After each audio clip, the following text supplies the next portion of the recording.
Welcome. I want to introduce a friend and colleague in both sense of those words, Brett Molding, who's going to talk about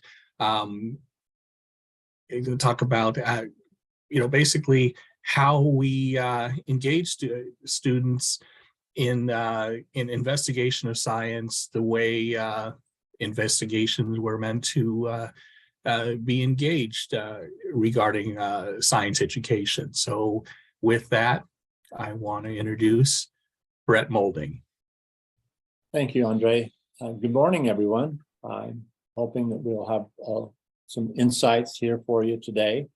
What we plan to do is to engage you in kind of an overview of this approach to instruction called Gather, Reason, Communicate. It's an approach that is based on research and how students learn. And it's based on the idea that our job as teachers is not to teach science, but rather to motivate students to learn science. And we know that research has told us that curiosity can provide students with intrinsic motivation. I was interested in the keynote discussion about motivating students to learn mathematics. Science is also a subject that we want to motivate kids to learn, but it needs to be an intrinsic motivation if we want to last a lifetime. And that's really what we want to do. It's not what we do in the classroom. It's how the students apply what they've learned in the classroom beyond the classroom. This link here is that tiny URL, NVGRC 6 through 12, which Andre will put in the link again into the chat again. But that's the PowerPoint, and you can download it and use it as you wish. But the other part of it is we have a couple of things we'll try to engage you in a little bit of an activity today so that it's kind of fun. We're going to engage you as you, not as what your students would say, but what do you say? And so as we go through this investigation, you'll want to use a document that's linked to this PowerPoint. So let's get started. As always, I am not going to tell you how to teach. You're a professional educator. You know better than anyone how to teach your students. I will suggest some ideas that comes from research and encourage you to try these in your classroom. And to do that, we're also going to provide you with hundreds of lessons aligned to the NGSS standards. And that document will be made available to you later. And all I'm asking you is try these things in your classroom. Try one of the lessons, see if it works for you. Because as you know, professional development is not professional learning. And until you apply it in your classroom, you really are going to forget it very quickly. It's what you apply that works that you continue using in your classroom. As a professional educator, you're constantly changing what you do in the classroom, trying new things out, and keeping what worked and discarding what does not work. Important ideas about science. Science is equal to explanations for the causes of phenomena. It's that simple. People say, what is science? And it's basically a human endeavor trying to make sense of the world in which we live. We're looking at phenomena out there, whether it is a comet crashing into Jupiter or a bumblebee making a sound when it flies. These are phenomena we try to make sense of in the world. And we do it by investigation. And we do it by gathering information and data that can support our explanations. There are 3 dimensions in the standards that you have. We're going to talk a little bit about them quickly. And then we're going to talk about the role of curiosity to motivate students to learn. The research we're going to base this on is here in these documents across here. This one on the left, the blue one, talks about motivating students. And it's a nice report from the National Academies. And it basically says that teachers can use curiosity to motivate students to learn. And investigation and design are a better way to teach than other ways of teaching. And that is based on the current research on how children learn. Let's look at a phenomenon. There's a picture. We're going to ask you to volunteer to tell us some phenomenon you see in that picture. What phenomenon do you see in that picture? Does anyone want to share with us what phenomenon you see in that picture?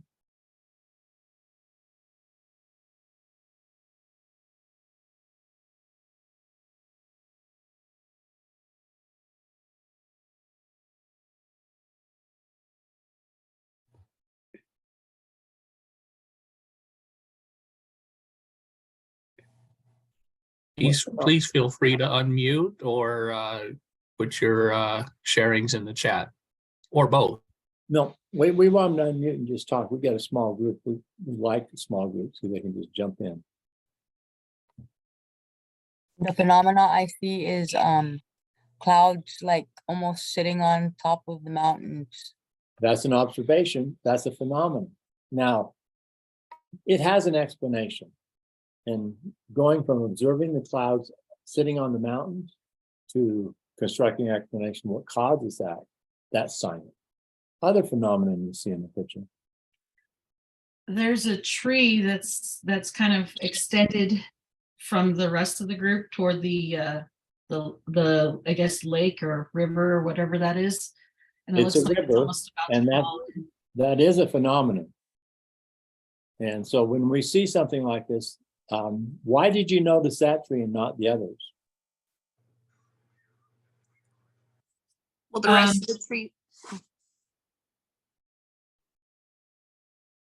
I just noticed it because it's like it's well, usually like with because in science, like trees and things tend to grow to the source of like what they need, but that one is extended toward the water, and I'm just wondering why. Like, is there something that it needed to go grab the resources that way, or was it from wind, or was it from something else, or maybe human interaction? Like, why is that one pointing away from the rest? And that why question is a very good question. But basically, you saw a pattern that you observed in all of nature, but even in this picture, they're all up and down. And there's one that's different. That becomes a phenomenon in our mind. We're trying to explain, why is this one different? It doesn't follow the pattern of what we're used to.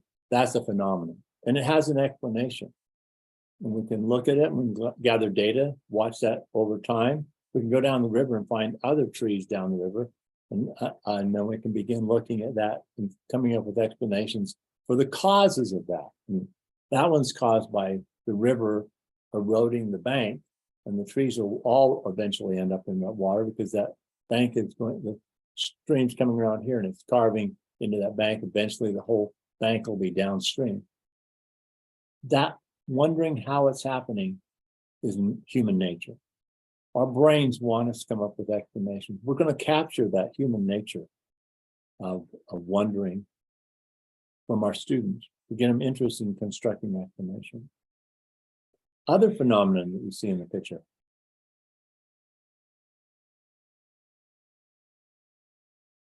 Amy, did you have one?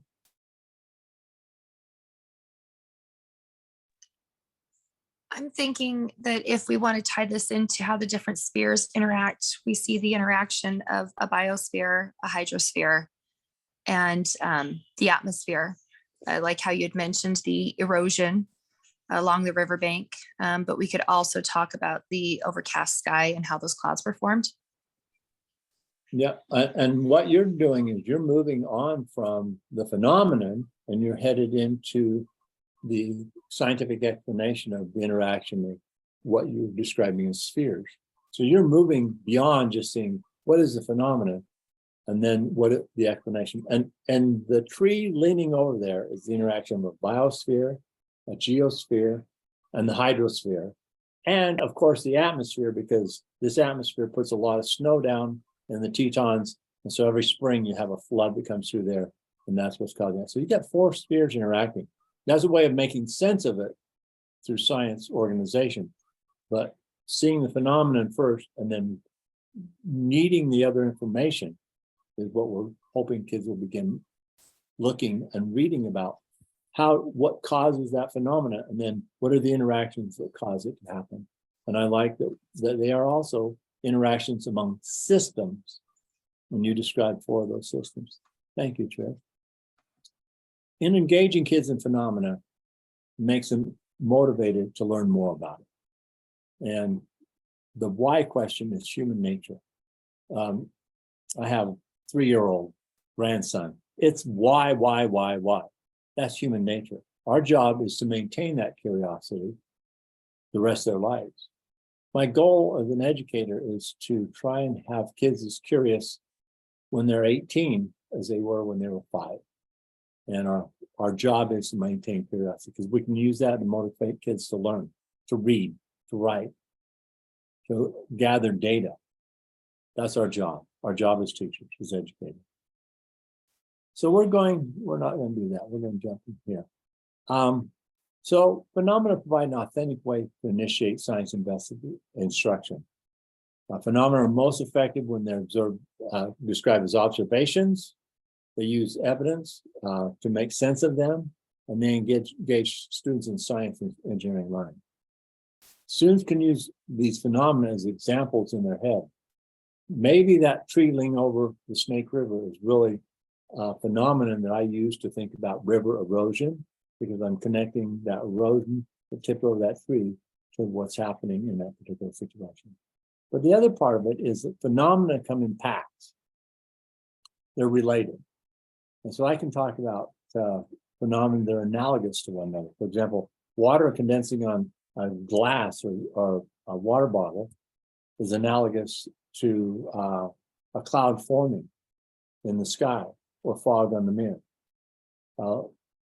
That leaning tree over the bank, moving sand on the beach, the formation of elephant rock in Valley of Fire State Park in southern Nevada are all examples of weathering and erosion. They're all analogous. And by putting them where they're relevant to kids, it helps get their buy-in to those things. They're analogous phenomena. Whether I'm talking about flying squirrels in upstate New York or flying fish in Hawaii or squirrels climbing up a tree, these are all analogous phenomena. They have the same causes. They have structures that function to help that organism survive in the environment where they live. If it's a flying squirrel in Minnesota, it's getting away from that marten that climbs up the tree. If there's a flying fish in the Pacific Ocean, it's escaping the tuna that's trying to eat it.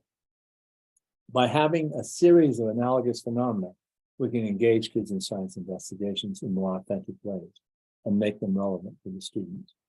Now, the practices are the verbs. There's these 8 in these lessons we're going to share with you. They're organized in terms of gather, reason, and communicate practices. Those practices use to gather information and data. And we encourage you to engage kids in hands-on investigation before you begin reading about the information. Constructing explanations is the reasoning part. It's a critical part of learning, is reasoning explanations, developing arguments, developing models. And finally, science needs to be communicated through speaking, writing, or modeling. Curiosity is essential. The cross-cutting concepts, there are 7 of them. We organize them in our GRC lessons that I'm going to share with you in terms of 3. The ones about causality, that's structure and function, cause and effect, or about causality. And everything we study in science, every phenomenon has a cause. If it doesn't have a cause, we don't study it in science. We just ignore it. Then there's all phenomena happen in systems, and so we can describe the system in terms of matter and energy, structure and function. This is matter, energy, stability and change, scale, proportion, and quantity, and then finally patterns. We observe patterns, and those patterns are used either to help us find phenomena or to find the causes of that phenomenon. Let's use the evidence. Let's look at an example. I see these clouds. This is a phenomenon I see in Utah a lot, and I'm sure you see it in Nevada as well. You'll see pattern of clouds in ridges. So in this picture, can you see those ridges there? Anyone see the pictures? Kristen, can you see those waves of clouds? Yeah, they're coming in waves. That's a phenomenon. Something causes it. They don't just happen that way. So we're looking at in terms of the stability of that system has to do, and the changes occurring. Now, it appears to be stable, but it's changing all the time. These clouds are constantly forming and reforming. And as the air goes up, the moisture, the water in the air turns from gas to liquid. Now it condenses in the small droplets of water we call clouds. They reflect light and we can see it. Then it gets heavy and it starts going down. As it goes down, it warms up in warmer air. It evaporates and I can't see it anymore because I can't see gas water. I can only see liquid water or solid water. And so now it gets lighter, begins to rise up So the wave of the atmosphere moves along, and it goes up, cloud, no cloud, cloud, no cloud. If the proportion of water in the atmosphere is too high, I have a solid cloudy sky. If it's too low, I have a blue sky. But if the proportion is just right, I can see this phenomenon. And lastly, it's about energy coming out of the water and condensing, energy going back into the water and becoming a gas. I can use the cross-cutting concepts to focus students on specific aspect of the phenomenon. What causes the changes? How does input or output of energy cause changes in the water? Those cross-cutting concepts are critical. Using them in terms of causality, systems, and patterns are useful tools for students. And it helps simplify this whole idea of science, because they will use the same cross-cutting concept, okay, beyond 12, over and over and over again. If they learn them well, they look at the world around them using the cross-cutting concept. When I look at the world around me, I may not know something about a phenomenon, but I can say, well, what's changing? What's causing that change? Is there energy going into or out of that system? And so we can use those ideas to help us make sense of the phenomenon. Core ideas. In the past, when I was teaching, I taught high school chemistry for 20 years. I would teach the core ideas. What I didn't make sense of until late in my career was that we're using the core ideas to make sense of phenomena. And so the core ideas can be taught within that structure. So the core ideas students are using now, there are few of them, and they're used to make sense of phenomena, their application. So as we're teaching them, we're teaching within the structure of the investigation. And then we're asking kids to apply them. The instructional sequencing, these lessons I'm going to share with you are all gather, reason, communicate. We engage kids in making sense of phenomena. They gather information and data. They reason explanations. Then they communicate that reason to self and others. And then hopefully they learn it in such a way that they apply it beyond the classroom. So 30 years from now, they still know and can make sense of phenomena because they remember those core ideas. Things like the structure and function, organisms best adapted for the environment in which they live, survive, reproduce, and are maintained in that population. Ideas of natural selection are learned in such a way that they can be applied throughout their lives. And here's another way of looking at it. So let's engage you in an investigation. We're going to actually do a little investigation. Don't tell me what your kids would do. I want you to do this. I want you to collect some leaves, and I want you to look for some patterns. And so I've put a link here. So we want you to get this document here, and I want you to go outside, and we're going to take about 12 minutes to do this from beginning to end. I want you to go outside, find some leaves, and bring back two. So just get 2 leaves of 5 different species. If you can only find 3, that's okay, but bring back 2 leaves of 5 species, bring them back, and make careful observations of them. Look at them carefully. If you have a magnifying glass or a telephone that you can blow them up in a picture, do that. But find 5 different species, 2 leaves from each species. And then I want to open this document here, which is in the PowerPoint. And Andre will also drop this link into the chat. And just jump into there. There's enough space for lots of groups, but just as soon as you put your name on a group, that's your group. And then write 5 patterns or 6 patterns there with your group that you observe in a picture, in those things. We'll develop questions later. But for now, we're just asking you to go out and get 5 species, 2 leaves from each species, bring them back and examine. These are live leaves. I pulled them off of rose bushes. I pulled them off of a raspberry bush. It's still green and all get out, and off of the holly. So you should be able to find 3 to 5 different species, but bring 2 back from the other one. Trish, tell me, what are you going to do?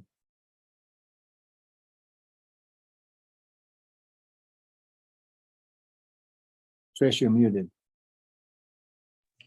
I know, I was trying to figure out how to unmute it on a different screen. I'm going to go out and I'm going to grab 2 leaves from 5 different species. And I'll come back and fill out this form and start to type in some of my observations. Great. Observations of patterns across all of the species. Try to Right. get living leaves. Don't get those dead leaves of one line and better. Okay. So, perfect fish. You've got it. And we have 12 minutes.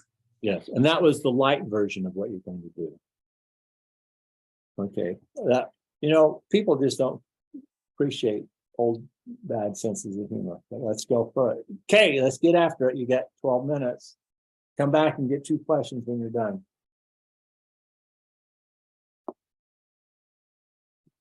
Set a timer for 12 minutes. 12 minutes. Counting down.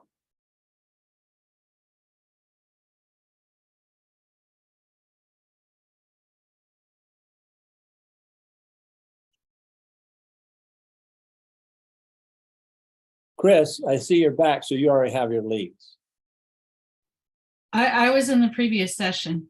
I know, so you already have leaves. We're going to do something different with it. The leaves are going to be used differently this time. Okay. So if you have your leaves, they're so good. So we're going to do something different with them this time. Hey, I'm in my classroom and I have classroom plants. Can I use those? You bet. Use If- classroom if- plants. If I can't find any Better yet, go outside. down the hall and use your friend's classroom plants. Okay. What's the high there, Archie? Today I think it's gonna be 36. Oh my goodness. Yeah, So it's pretty usually cold. usually I'm down the road from you in Dayton, but Oh, yeah. I made my escape.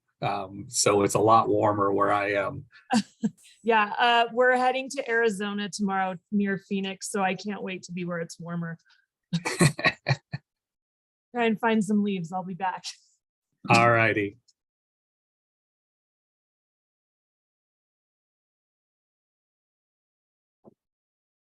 And Christina, you're good? Yeah, I have my leaves. I'm just writing. Oh, I'm sorry. I was looking, so I was saying Christina, even though I have to go by what you guys put on your on your titles. But Chris, I know I saw you from the last session, so I know you're ready. Christina, are you good? We have artificial turf and no plants in our yard, so finding leaves is a little bit of a task right now. Can you find No one worry. house plant? No, because I don't keep those alive very well. They're probably I know my plastic boundaries. too. Yep. There know your limitations. So I'm seeing people are joining groups now.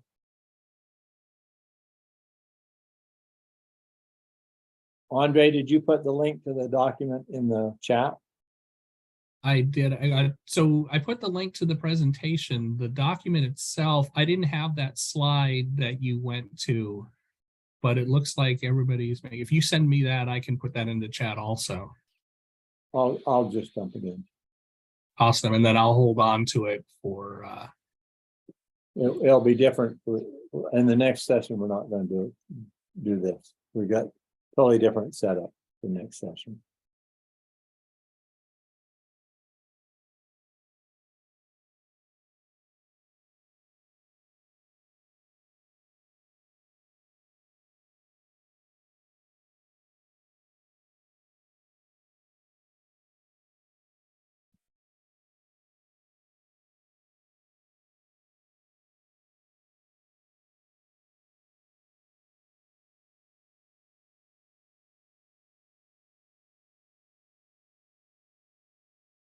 Let's see, looks like we've got people. Chris is in a group. I'm looking for other people. Just someone can join Chris in group A or join group B and begin putting in patterns you observed. Something that's consistent across all the leads you pick.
Okay, so I'm going to call on each group and ask you to share just one of your patterns you observe from the list. We'll kind of get a sense of the different patterns. So who would like to go from group A? Who would like to pick one of those things you observed and tell me about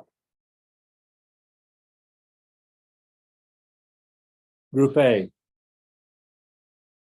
I got names. I'll take one for the team if no one's saying anything. Thanks, Trish. Okay, No pick one problem. and tell us about it. On our team, one of the comments was that all of the leaves share in common that they have a vein running down the center of the leaf. That is true. That's a good observation. There's one of yours that you have here. I'm questioning that this is an observation. This part here, is that an Oh, that was observation? me. I probably shouldn't have done that. No. Let's talk about that a little bit. Is this an observation? The observation is that they're green. Yes. So I should have just put that they are green for the observation aspect and save that for later on in the activity. Yeah. You know, Trish, the thing about it is kids struggle with observations. They're going to put that other information on there. But eventually this lesson actually goes there. That's where it goes. It's going to go talk about chloroplasts and all those things.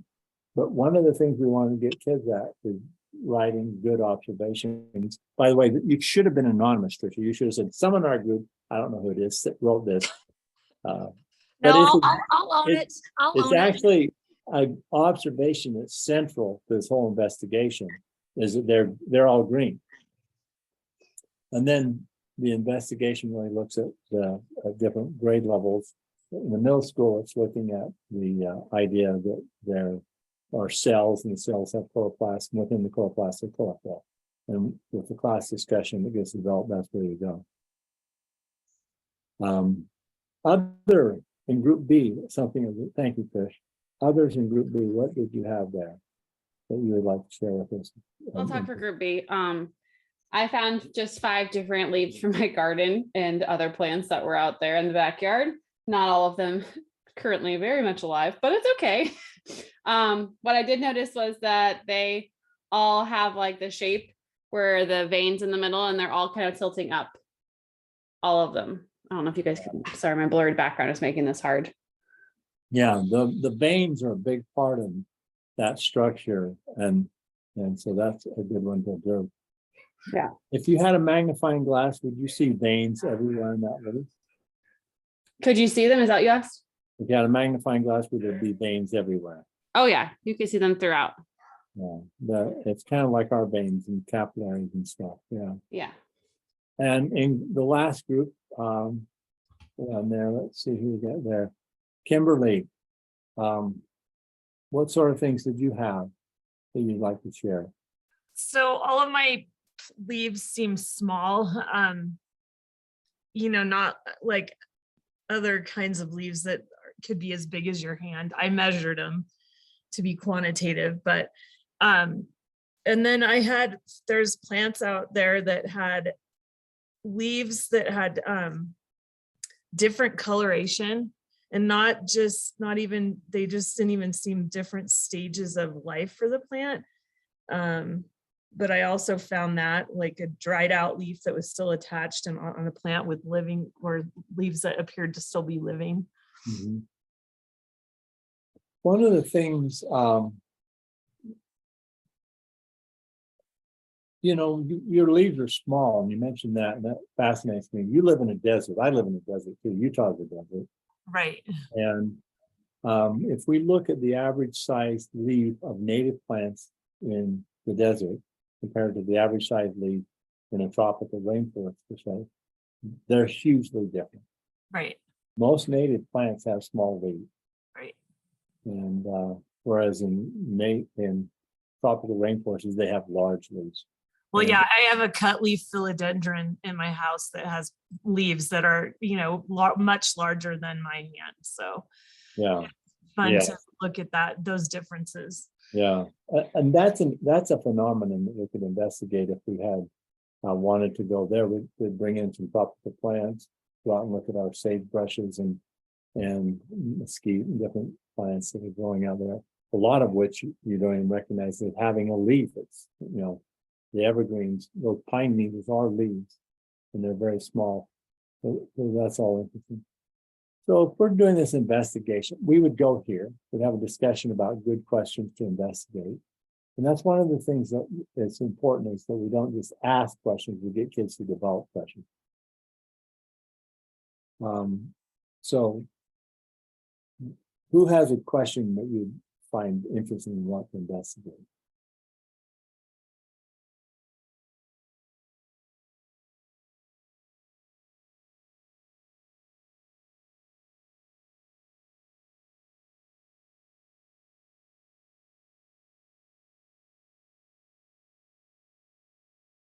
I'm going to go to the question. It says, on the same plant, you have different colors of green, right? So how would we investigate that? Would that be an experiment, or would that require reading about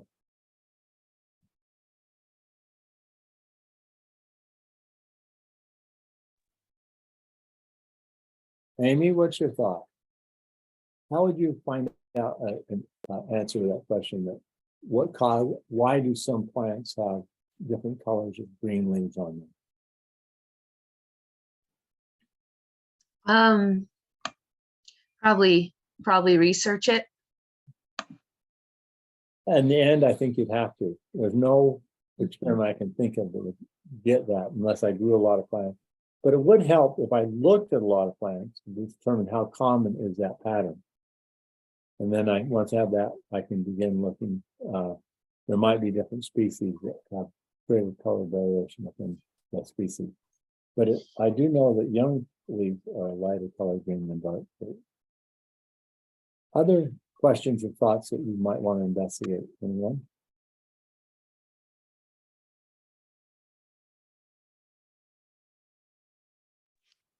Maybe what causes each leaf to have a different shape? Yeah.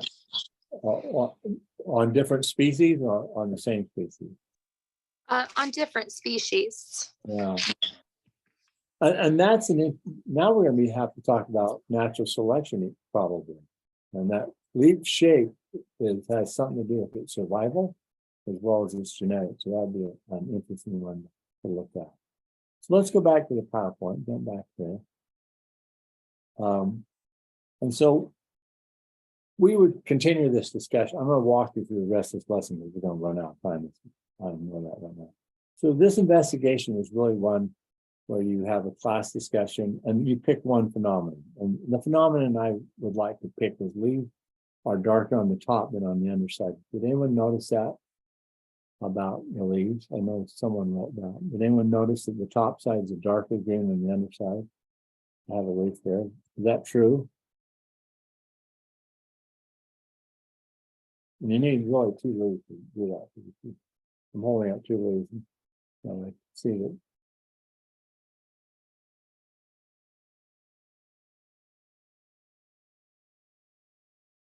On this, I had to get two leaves because I'm wanting to lean you in this direction. I find this much more interesting than the veins for middle school and high school because I can go more places with it.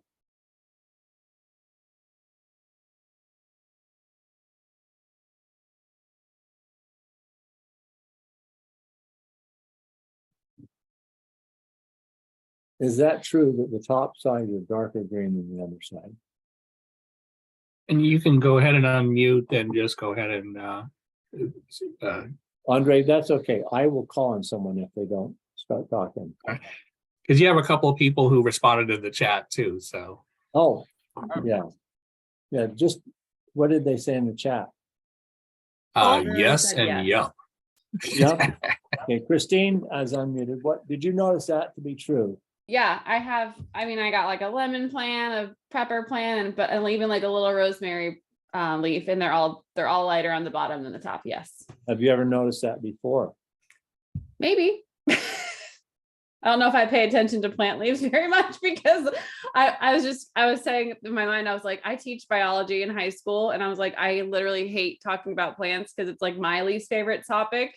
So I was like, I don't know if I was like, this is actually probably a way that my students would actually enjoy it. So I was like, this is actually not a terrible idea. but I was like, this is like my least favorite topic to teach. So Plants are organisms too. You are zoocentric is your problem, Christine. So yeah, this is a phenomenon that we see, and it actually leads into a nice investigation. If I'm in middle school, I'm going to do this investigation around the lines of cells and chloroplasts, and I'm going to do a lot of work with just getting that investigation, so the kids are learning more about structure and function of cells leading tissues are then the plant. But this is a phenomenon, and the organelles within the plants, you'll find the top part of, let's just go, the top part of the plant has these cells called palisade cells, and they're full of chloroplasts. And the bottom has less chloroplasts on the lower part of the cell, but we can use a model to help kids learn. There's videos that we can engage kids in high school. There's a reading in this lesson that we're going to go look at that shows, helps kids understand this idea of structure and function related to natural selection, connected to photosynthesis, connected to the hierarchical distribution of things in a cell, in an organism. If I'm looking at this investigation, I'm eventually going to get to a class discussion that these ideas come out within the class discussion, because the kids have read something going into the class discussion. And get to the lesson here, and then finally investigate this investigation. This lesson that we're going to go on the website and look at is actually connected to 3 of your standards. 2 of them are standards for middle school, and one of them is a nice connection in high school. The lessons on the website are connected to both. Let's go to the website. Let me see. I'm going to go to that website. Would you put a link in for the website? And we'll jump on there, and I'll take you to these lessons. Andre, did you put the link in?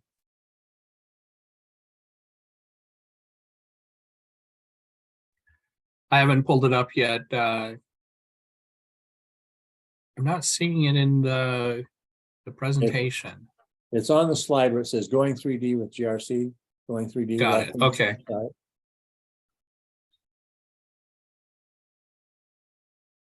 Well, let's go to that website.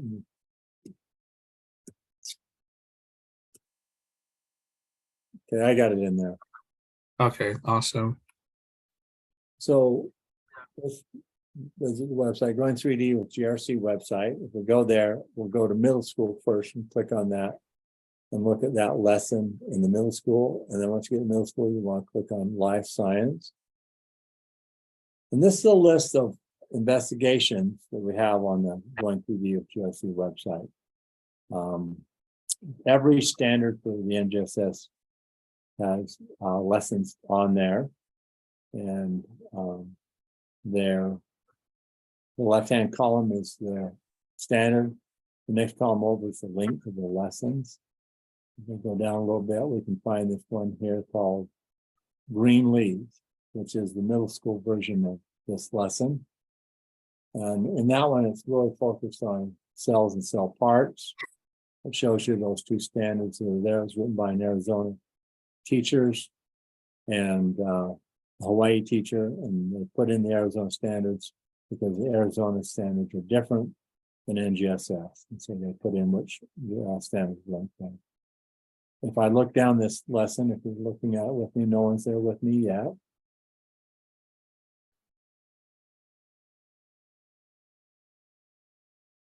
I'll dump that link directly in so you don't have to go through the whole surfing. So if I'm looking at that lesson, the standards are there when it comes down, and the top part of these lessons describe to the teacher what you're going to be doing.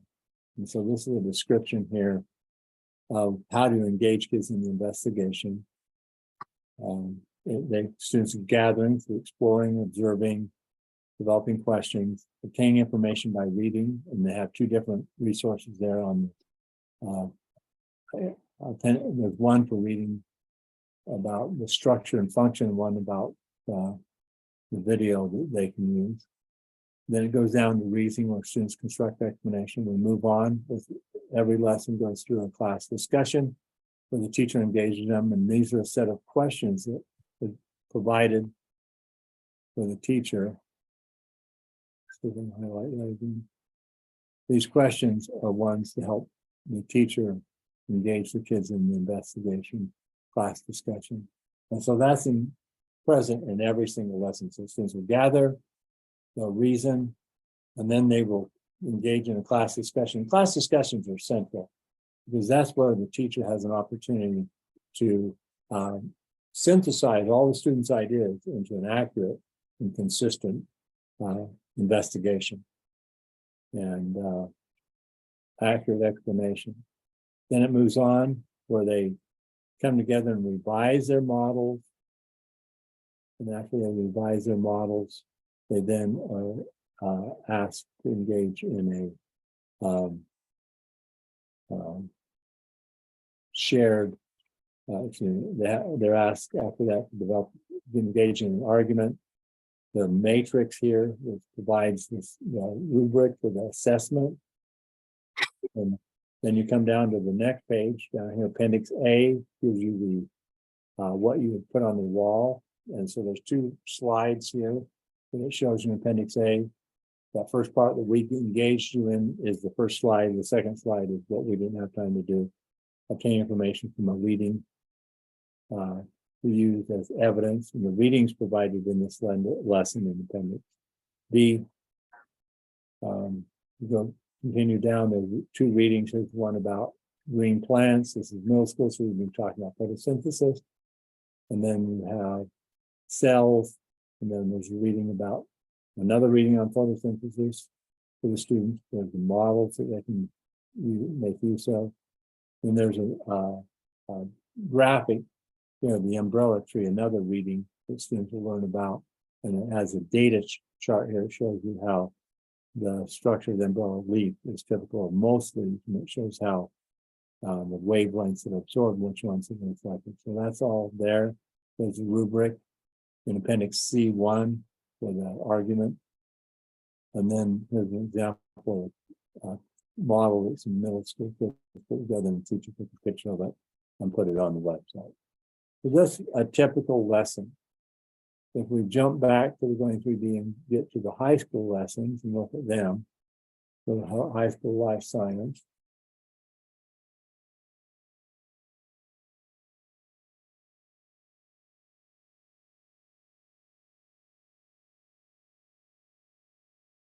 If I go to that high school life science one, let's see, I'll put that, let's see if I can put that in for you.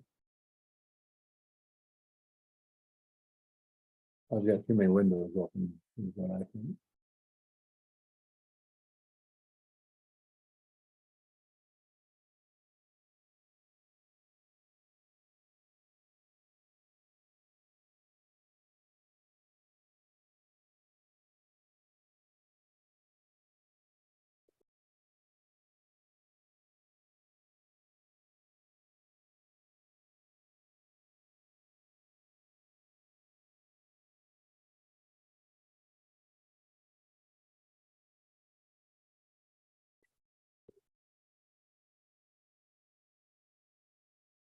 Well, I'm in a spinning mode here. I'm struggling. So I've got the high school matrix there, and I see some of you are already there for high school. And in this one, the first one is DNA structure and proteins. The second set of lessons are chicken foot, which is a lesson about chicken feet. And it's the same as this one for plants. So Christine will be doing chicken feet who was the chicken? Who is the zoocentric person? Is that you, Christine? Oh, that was me. Yeah, that was me. Yeah, you'll be doing chicken feet while we're doing leaves. Okay. Yes, I would definitely. I already ooh, that actually looks fun. As I was telling my It husband, I is want really chickens. really a fun one. But let's go to high school leaves, just in case there's people out there that are plant lovers, botanists, what is it? Botanical centric people. So as we're going down here, this has got just a single standard that it's aligned to. If you go down this one here, it goes through a similar investigation. This one has a questions for the class discussion for the introduction to help with that. The teachers who wrote this lesson like structuring it like that. You go through the lesson. Italics are what is telling the teacher how to do this investigation. The ones that are numbered are student performances, then they reason. Another class discussion, followed by communicate the reasoning. There's the assessment rubric in pink always. These are the focuses or the essential cross-cutting concepts. And here's your slide that you have to show the kids and go through them one line at a time to investigate the leaves. You have a bunch of things on there. This one has videos like crazy. The teacher wrote this like videos, obviously, but it's a similar sort of lesson. And it's analogous to chicken foot. It's an analogous phenomenon. So anyway, but these are lessons that are made available to you on the website. They're free, of course, and you can access them anytime. They're written by teachers. And they leave a lot of discretion up to you on how they should be taught. Let's jump back into our PowerPoint. One of the things I asked, if I have a number of books out there, and I asked my printer, the publishers, if they would not make them available to teachers at a reduced price who attend this workshop. And they said yes. So if you want a copy of these books that explain how to use these lessons on the website, the elementary one's about reading, writing, and discourse, but the high school one's about engaging students, using curiosity to motivate students to learn. It talks more about the 3 dimensions and gives you examples. You can make use of this. I'm not trying to sell these books, but if you wanted to find them, if you go on Amazon, they cost a fortune. Here they're $25 including shipping. And they open up with this code NV_2022 for you for a week. Now it gets down to the most important thing is if you want to talk to me, I have my email address here posted on the website, brettdmolding@gmail.com. Questions, comments that you want to ask me or comments about this website, anything you'd like to add at this point in time. And I apologize for going so fast. I'm not used to presenting in such short little increments. I'm kind of like a slow talker, and today I've talked faster than I have in years. So I usually tell people if it's not 2 hours, don't invite me. But Andre I owe him a lot of favors, so he convinced me. And I owe you more. You will now. We're getting there. Anyone want to make a comment? Jennifer, you haven't talked much today. Your thoughts or questions or comments?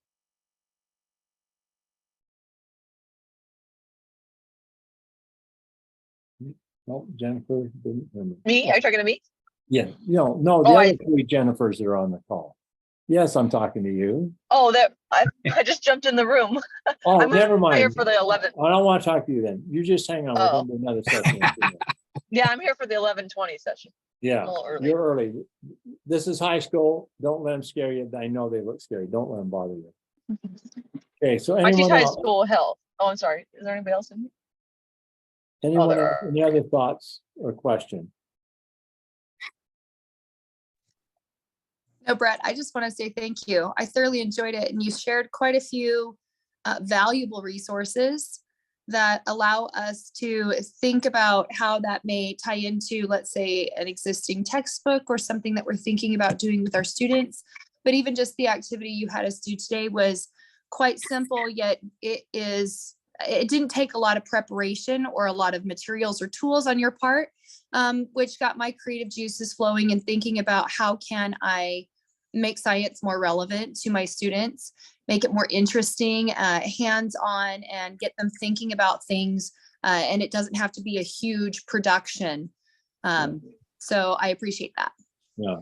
Well, I appreciate that comment because that's what the teachers try to do. Materials you can obtain easily, and they're not expensive, and you won't get iodine all over your hands and stain your fingers.